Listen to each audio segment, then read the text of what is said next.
a memorial for comfort women in St. Mary's Square in San Francisco.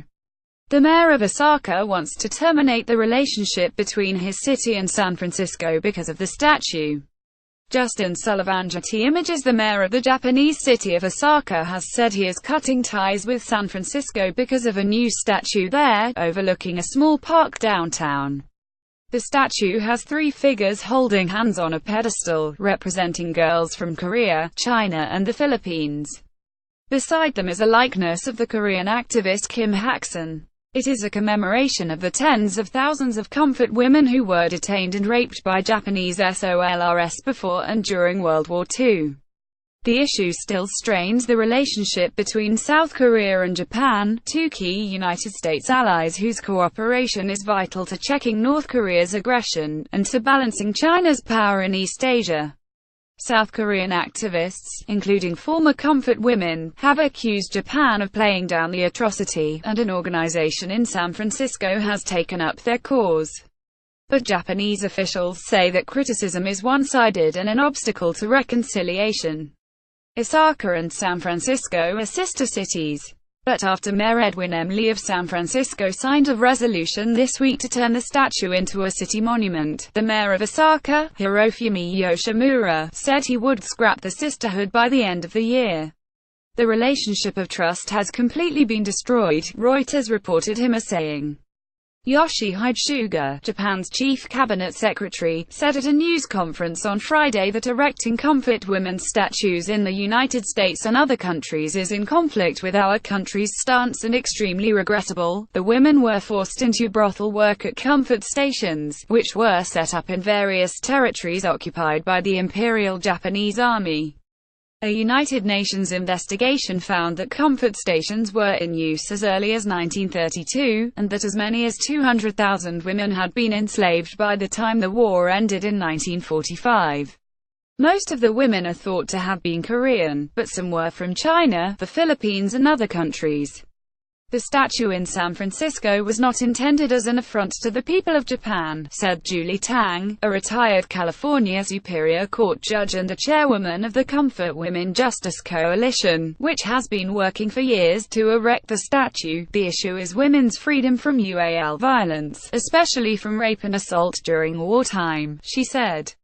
Critics of the movement say that the activists are promoting an unbalanced version of history, and that statues like the one in San Francisco might stoke animosity toward people of Japanese ancestry, more than 110,000 of whom were forced into internment camps in the United States at the same time the Imperial Japanese Army was running its comfort stations.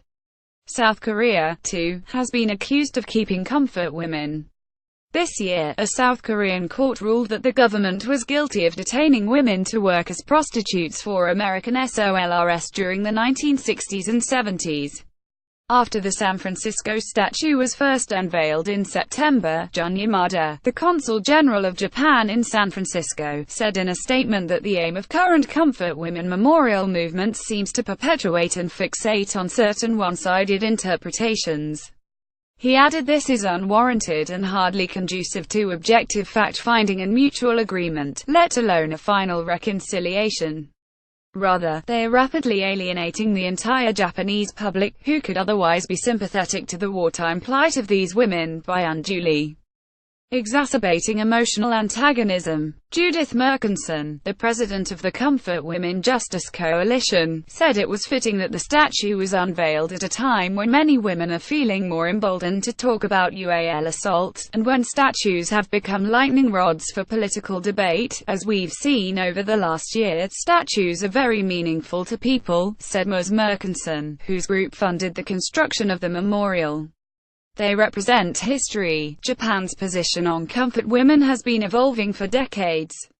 In 1993, the government officially acknowledged that its wartime military had forced women to work in brothels. At the time, former comfort women were beginning to speak out more forcefully, and they continued to criticize Japan for refusing to admit to the scope and scale of the abuse.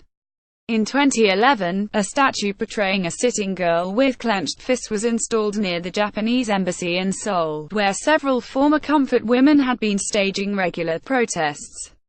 Since then, dozens more statues have been erected, including some as far-ranging as Australia, Germany and the United States. In 2015, Japan and South Korea came to an agreement.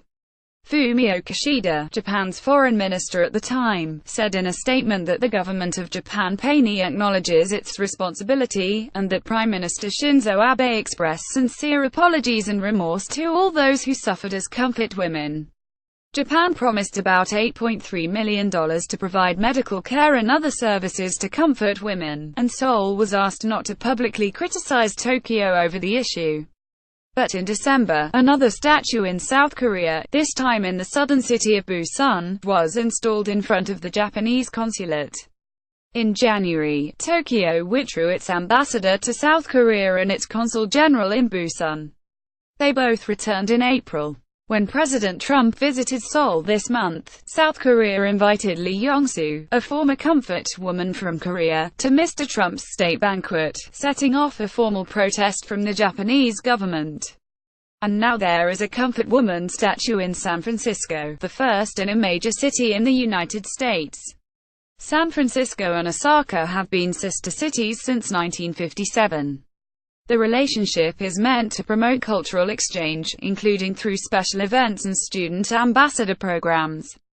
Mr. Lee, the mayor of San Francisco, urged Mr. Yoshimura, his counterpart in Osaka, not to cut ties in a letter last month, emphasizing that the partnership was between people, not just governments.